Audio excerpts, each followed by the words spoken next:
तेजस्वी यादव के इस बयान पर बीजेपी ने भी तेजस्वी यादव पर निशाना साधा है। बीजेपी प्रवक्ता शहजाद पूनावाला ने कहा, इंडिया अलायंस नॉर्थ ईस्ट के लोगों का अपमान करती है।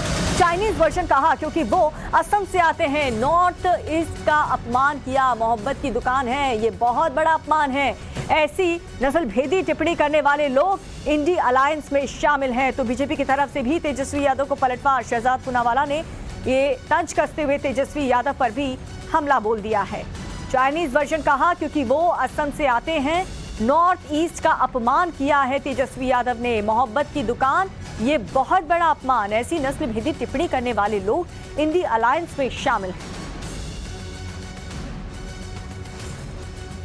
वैसे तो इंडिया अलायंस उदारवाद, संविधान बचाओ, सबके न्याय, सबके हक की बात करती है, पर बार बार इंडिया अलायंस किस प्रकार से नॉर्थ ईस्ट के लोगों का अपमान करती है। क्या ये संविधान बचाओ है?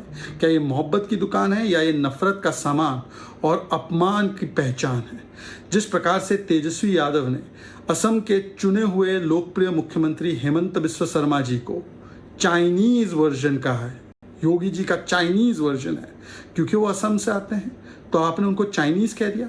क्या तेजस्वी यादव में सैम पित्रोदा की आत्मा घुस गई है? उन्होंने भी तो नॉर्थ ईस्ट के लोगों को चाइनीज, दक्षिण भारत के लोगों को अफ्रीकन कहा था, और कांग्रेस पार्टी ने ऐसी नस्लभेदी टिप्पणियों के बाद उन्हें फिर से सम्मानित करके पार्टी में ले लिया। अब ये भी इंडिया अलायंस के गठबंधन में है। वैसे पूर्वोत्तर से, नॉर्थ ईस्ट से एक भारत जोड़ो यात्रा पार्ट 2 राहुल गांधी ने शुरू की थी। संविधान की बड़ी बातें करते थे। तो क्या कांग्रेस के नेता राहुल गांधी, गौरव गोगोई, इबोबी सिंह, बाकी नेता क्या स्वीकारते हैं जिस प्रकार से एक नॉर्थ ईस्ट में आने वाले मुख्यमंत्री को चाइनीज कहा गया? वैसे तो कांग्रेस पार्टी ने एक बार असम को ही काट दिया था और अलग कर दिया था। इस खबर पर बातचीत के लिए साकेत सिंह हमारे सहयोगी हमारे साथ जुड़ चुके हैं। साकेत, हेमंत बिस्वा शर्मा एक फैसला लेते हैं जिसको ऐतिहासिक बताते हैं और कहते हैं कि मैंने सबसे पूछ करके, सबकी सहमति से ये फैसला लिया, लेकिन अब इस पर विपक्ष जो है राजनीति कर रहा है। तेजस्वी यादव तंज कस रहे हैं, अब बीजेपी भी पलटवार कर रही है।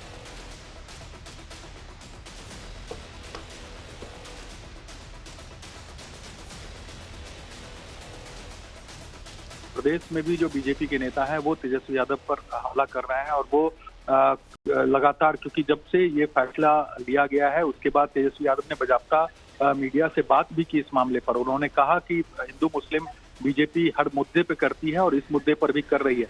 वहीं बीजेपी के सहयोगी जेडीयू ने भी हालांकि ऐतराज जताया है इस फैसले पर, लेकिन तेजस्वी यादव जिस तरह से उन्होंने शब्दों का प्रयोग किया उसको लेकर अब जो है सियासत बिहार में भी गर्म है। तमाम जो बीजेपी के नेता है वो तेजस्वी यादव पर हमलावर है।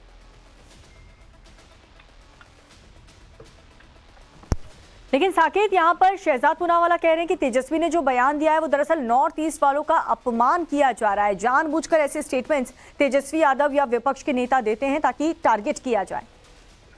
देखिए, बिल्कुल सैम पित्रोदा ने जो बातें कही थी उससे जोड़कर बीजेपी चीजों को उठा रही है कि तेजस्वी यादव ने भी वही बात कही है जो सैम पित्रोदा ने कहा था नॉर्थ ईस्ट के लोगों को। आज वही चीज तेजस्वी यादव कह रहे हैं हेमंत बिस्वा शर्मा को लेकर।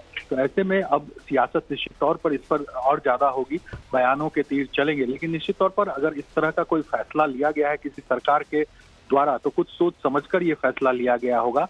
नमाज पढ़ने से किसी तरह की कोई मनाही नहीं की गई है सरकार के तरफ से, बल्कि उसका जो समय था 2 घंटे का उसमें कटौती की गई है, उसमें ये किया गया है। तो ये सरकार का फैसला है और इस पर सियासत जो है वो चल रही है, वो शुरू हो चुकी है। बहुत बहुत शुक्रिया साकेत आपका इस जानकारी के लिए।